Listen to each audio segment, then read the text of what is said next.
Good morning students, कैसे हो आप सब स्टूडेंट्स। आज हम व्याकरण का हमारा एक पार्ट है वाक्य भेद।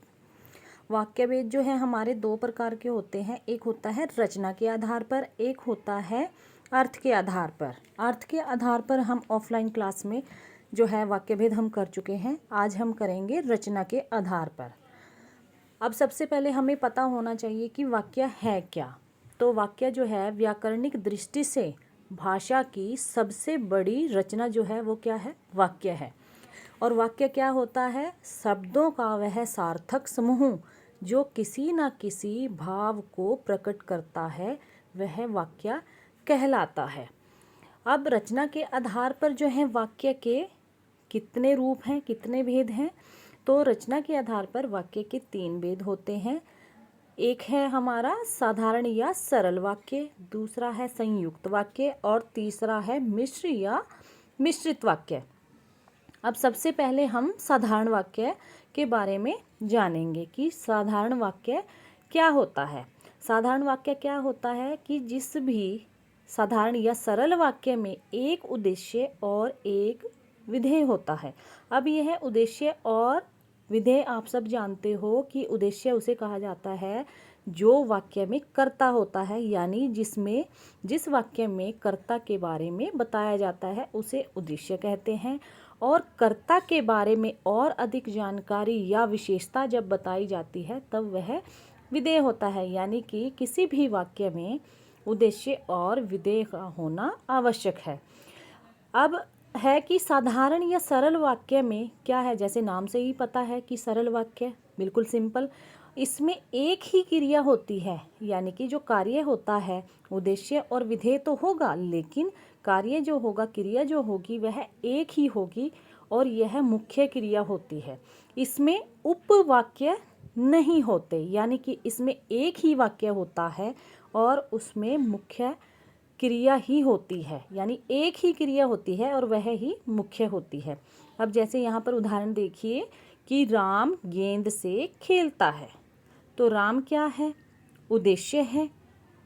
और खेलता क्या है? क्रिया है। और गेंद क्या है? कर्म। तो इसमें जो है उद्देश्य और विधेय तो है, लेकिन एक ही कार्य जो यहाँ है वह है, एक ही मुख्य क्रिया है, गेंद से खेलता है। यहाँ पर 2 क्रिया नहीं है, एक ही क्रिया है और वही है मुख्य क्रिया। दूसरा देखो एग्जाम्पल कि रावण तीनों लोकों का स्वामी बनना चाहता था। तो जो है वाक्य बड़ा है, लेकिन इस वाक्य में कहीं पर भी यह नहीं है कि कोई 2 उपवाक्य हैं या एक से अलग सरल वाक्य है। नहीं, ये एक ही वाक्य है। रावण क्या है? उद्देश्य यानी कर्ता, तीनों लोगों का स्वामी बनना चाहता था, यानी कि क्रिया क्या है? बनना चाहता था। तीसरा एग्जाम्पल देखिए, वह प्रतिदिन घर का कार्य करने के बाद भी समय पर कार्यालय पहुंचती है, यानी कि वाक्य लंबा है, क्रिया फिर भी क्या है? एक ही है। जो मुख्य क्रिया है कि वह समय पर कार्यालय पहुंचती है। अब देखो इसमें क्या है? प्रतिदिन घर का कार्य करना, कार्य तो वह करती है, लेकिन इसमें उपवाक्य किसी योजक या समुच्चय या व्याधिकरण से जुड़ा हुआ नहीं है। तो साधारण वाक्य क्या होता है? जिसमें एक ही क्रिया होती है और वही मुख्य क्रिया होती है। दूसरा है हमारा संयुक्त वाक्य। संयुक्त वाक्य में क्या होता है कि 2 या 2 से अधिक स्वतंत्र वाक्य योजक चिन्हों के द्वारा जुड़े रहते हैं, जैसे किंतु, परंतु, और, तथा, इसलिए, या, अथवा, अन्यथा, अतः इत्यादि योजक शब्द होते हैं, यानी कि 2 स्वतंत्र उपवाक्य होते हैं संयुक्त वाक्य में। अब मिश्र का जब हम पढ़ेंगे वो उसका जो पैटर्न है उसकी परिभाषा अलग है। अब सरल की क्या है कि एक उद्देश्य होता है, एक विधेय होता है और एक ही क्रिया होती है, वही मुख्य होती है। लेकिन संयुक्त वाक्य में क्या होता है? संयुक्त वाक्य में 2 या 2 से अधिक स्वतंत्र उपवाक्य होते हैं और स्वतंत्र वाक्य भी हो सकते हैं और उपवाक्य भी हो सकते हैं, और वो योजक चिन्हों के द्वारा एक दूसरे से जुड़े हुए होते हैं और उनमें किंतु, परंतु, और, तथा, इसलिए इन जो योजक शब्द हैं इनका जो है प्रयोग होता है। अब उदाहरण देखिए कि जैसे ये संयुक्त वाक्य का उदाहरण है कि मुझे बुखार था इसलिए मैं विद्यालय नहीं जा सका। मुझे बुखार था एक वाक्य है और मैं विद्यालय नहीं जा सका दूसरा वाक्य है। लेकिन इसलिए जो शब्द है, जो योजक है समुच्चय आदि बोधक, इससे यह जो है पूरा वाक्य जुड़ा हुआ है। दूसरा एग्जाम्पल देखिए, वह बाजार गया और उसने सामान खरीदा। अब इसमें भी दो जो है वाक्य हैं, वह बाजार गया उसने सामान खरीदा, तो इसमें जो योजक है और इससे ये पूरा जो है वाक्य कंप्लीट हो गया। अब है तीसरा जो इसका एग्जाम्पल है, उदाहरण है, मजदूर मेहनत करता है परंतु उसे लाभ नहीं मिलता। यहाँ पर हम दूसरी तरह से भी इसको लिख सकते हैं, मजदूर मेहनत करता है फिर भी उसे लाभ नहीं मिलता। यानी कि दोनों जो वाक्यों को हम जोड़ेंगे तो हमें यहाँ पर योजक शब्द की, समुच्चय आदि बोधक जो हमारा योजक शब्द है परंतु, किंतु, कुछ ऐसे इनका जो है प्रयोग करना पड़ता है। अब है बादल गिरे तथा अंधेरा छा गया। बादल गिरे और अंधेरा छा गया यानी कि दोनों अलग अलग वाक्य हैं और इनको तथा योजक से जोड़ा गया है। लास्ट में है, मैंने उसकी बहुत प्रतीक्षा की किंतु वह नहीं आया। अब यहाँ पर भी वह नहीं आया एक वाक्य है, मैंने उसकी बहुत प्रतीक्षा की यह एक वाक्य है, अलग वाक्य, यानी दोनों ही अलग अलग वाक्य हैं, लेकिन हमने इनको योजक से जोड़ दिया गया है और इसको एक संपूर्ण वाक्य में कन्वर्ट कर दिया गया है। अब आते हैं मिश्र या मिश्रित वाक्य क्या होता है। देखो, सरल वाक्य में क्या था, एक साधारण वाक्य होता है और एक ही क्रिया जो है मुख्य होती है। और संयुक्त वाक्य में क्या होता है, दो या दो से अधिक वाक्य होते हैं लेकिन किसी योजक चिन्हों के द्वारा जुड़े होते हैं। अब यहाँ पर देखिए मिश्र वाक्य क्या होता है।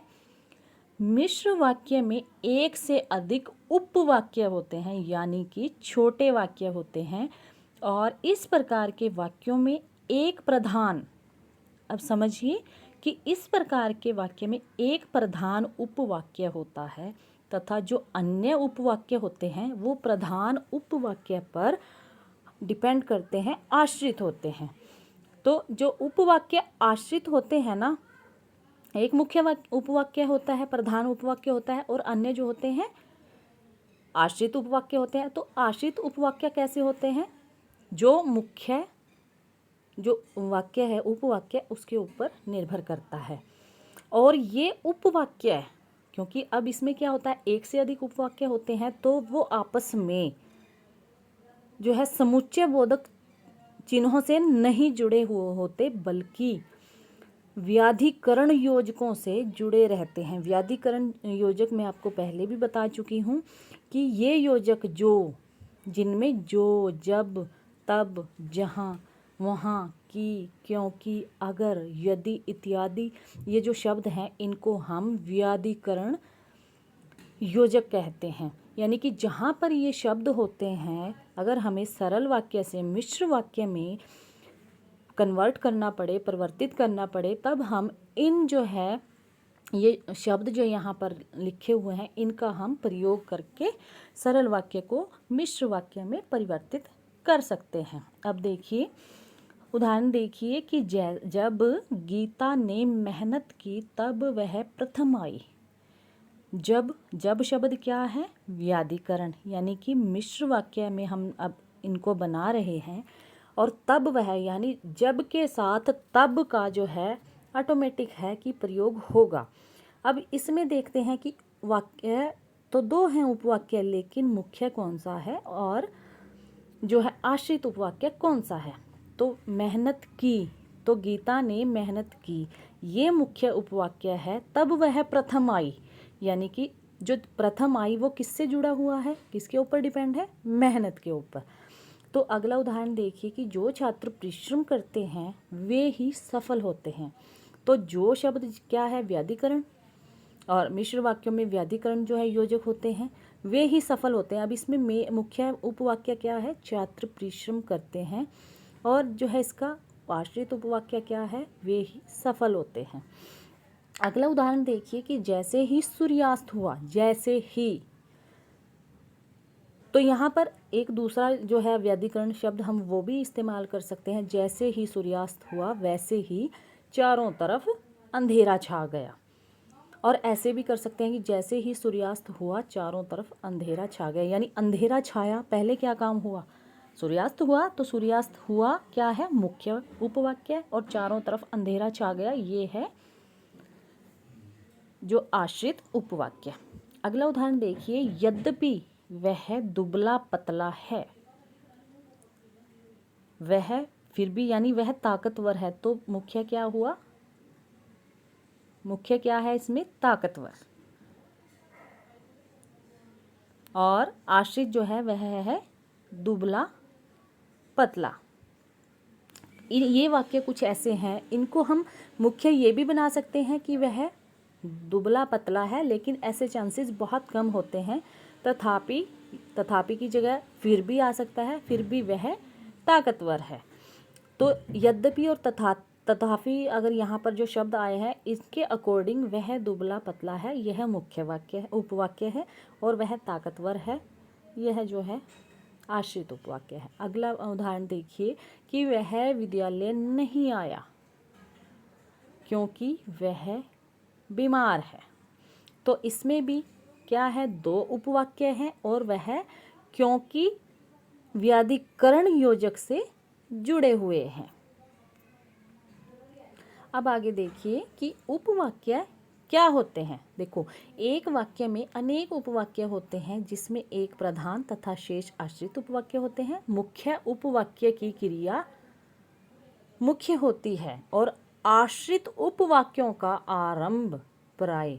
अब यहाँ समझने वाली बात है कि देखो, मुख्य उपवाक्य क्या होता है, मुख्य ही होता है वह, उसकी क्रिया भी मुख्य ही होती है, लेकिन जो आश्रित उपवाक्यों का आरंभ होता है वो कैसे व्याधिकरण योजकों से होता है, जो, कि, क्योंकि, जिसे, यदि इत्यादि शब्दों से होता है। अब देखो उदाहरण से समझिए कि गीता अब तक ठीक नहीं हुई क्योंकि उसने दवाई समय पर नहीं ली।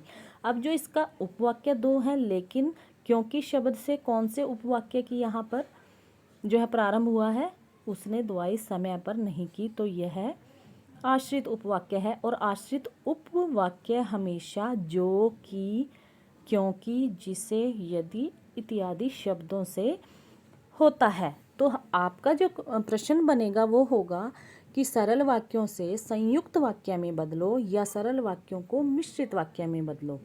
और कुछ ऐसे क्वेश्चन भी होंगे कि संयुक्त वाक्य को सरल में बदलो और संयुक्त वाक्य को जो है मिश्र में, इन तीनों को आपस में परिवर्तित करना।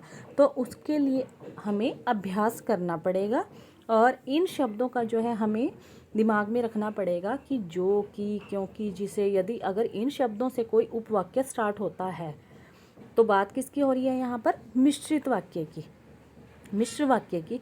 तो वहाँ पर आश्रित उपवाक्य हमें क्या होता है, हमें कठिनाई कहाँ आती है कि हमें ये पहचान नहीं होती कि आश्रित उपवाक्य क्या है और मुख्य उपवाक्य क्या है।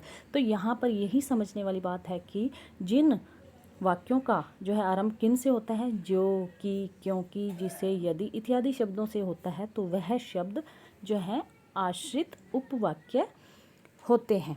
तो बच्चों, आशा करती हूँ कि आपको ये समझ आएगा। Thank you, good day.